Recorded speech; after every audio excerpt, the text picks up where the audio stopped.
बिस्मिल्लाहिर्रहमानिर्रहीम। The wait is over. दोस्तों, इंतज़ार की घड़ियां हुई ख़त्म। बिल आखिर एटलस होंडा ने होंडा 125 का नया मॉडल 2022-23 बिल आखिर लॉन्च कर दिया है। जी हाँ, थोड़ा डिले हुई लॉन्चिंग में, लेकिन इसकी वजह ये थी कि कंपनी ये फैसला नहीं कर पा रही थी कि नए मॉडल को नई कीमत के साथ लॉन्च किया जाए या पहली कीमत ही जो कि 1,79,900 रुपये है उसी को बरकरार रखा जाए।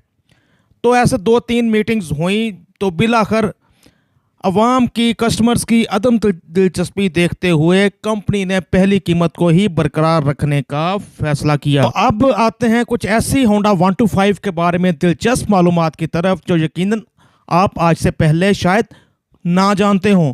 और वीडियो के आखिर में ये भी जानिए कि कंपनी ने ऐसा क्या नया दिया है होंडा 125 के 2022-23 के नए मॉडल में, जिसको देखकर होंडा लवर्स के दिल खुशी से हो जाएंगे बाग बाग। का व्हील बेस होता है 1204 मिलीमीटर व्हील बेस बताता चलूँ। अगले रिम के जो हब होती है और पिछले रिम की हब, उन दोनों के बीच जो डिस्टेंस होता है, फासला होता है, वो व्हील बेस कहलाता है। अगर हम इसको इंचेस में देखें तो 47.4 इंचेस यानी 4 फुट के करीब होती है होंडा 125 की व्हील बेस। और अगर सीट की हाइट की बात करें तो वो है 764 मिलीमीटर यानी इंचेस में 30.7। और अगर फिट में देखें तो 2.5 फुट होता है यानी 2.5 फुट के करीब ऊंचाई होती है होंडा 125 की सीट की, ज़मीन से लेके सीट तक। और आपकी दिलचस्पी की मालूमात कि जिसके फ्रंट शॉक होते हैं होंडा 125 के, ये ट्रैवल करते हैं 103 मिलीमीटर यानी कि अगर ज़्यादा से ज़्यादा कोई बड़ा जंप लगता है तो आप समझें कि 4 इंच के करीब शॉक ऊपर नीचे होते हैं ताकि आपके बॉडी को झटका कम से कम लगे। इसके वेट की बात करें तो ड्राई वेट होता है होंडा 125 का, यानी बगैर पेट्रोल के, बगैर मोबिल ऑयल के 100 के 100 किलो वजन होता है होंडा 125 का, बगैर मोबिल ऑयल और बगैर पेट्रोल के। तो बाइक खरीदने से पहले जो एक और बहुत अहम चीज़ देखने वाली होती है वो होती है इसकी ग्राउंड क्लियरेंस, के जो बाइक सबसे निचला हिस्सा है जो कि ज़मीन पे ना लगने वाले हिस्सों के अलावा, यानी टायर और स्टैंड वगैरह के अलावा जो सबसे निचला हिस्सा होता है उसका और ज़मीन का दरमियान कितना फासला है, ग्राउंड क्लियरेंस कहलाता है। और होंडा 125 की ग्राउंड क्लियरेंस होती है 132 मिलीमीटर। अगर हम इंचेस में बात करें तो 5 इंच होती है ग्राउंड क्लियरेंस होंडा 125 की। यानी अगर किसी स्पीड ब्रेकर की प्रॉपर स्लोप नहीं बनी हुई और वो 5 इंच से ज़्यादा लग रहा है तो आपकी बाइक का इंजन का नीचे वाला हिस्सा, चेसी का नीचे वाला हिस्सा उससे टकरा सकता होता है।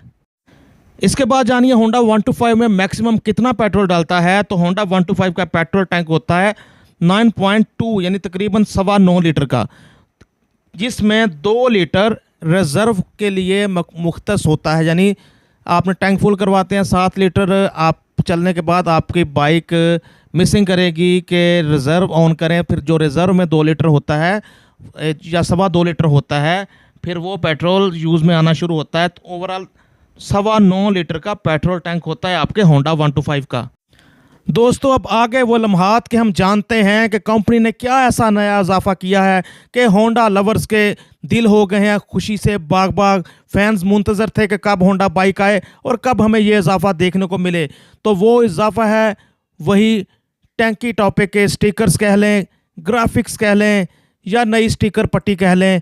जी हाँ दोस्तों, बस यही नया इजाफा किया है होंडा 125 वालों ने अपने इस नए मॉडल में। माइंड ना कीजिएगा दोस्तों, लेकिन कंपनी को इसके अलावा कुछ तब्दीली करने की ज़रूरत ही क्या है अपने होंडा 125 बाइक ने।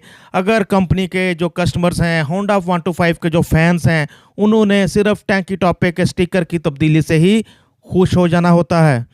वीडियो में मालूमात के साथ साथ आपने टैंकी टॉपिक के स्टिकर तो देख ही लिए होंगे, इस पर मैं और क्या बात करूं।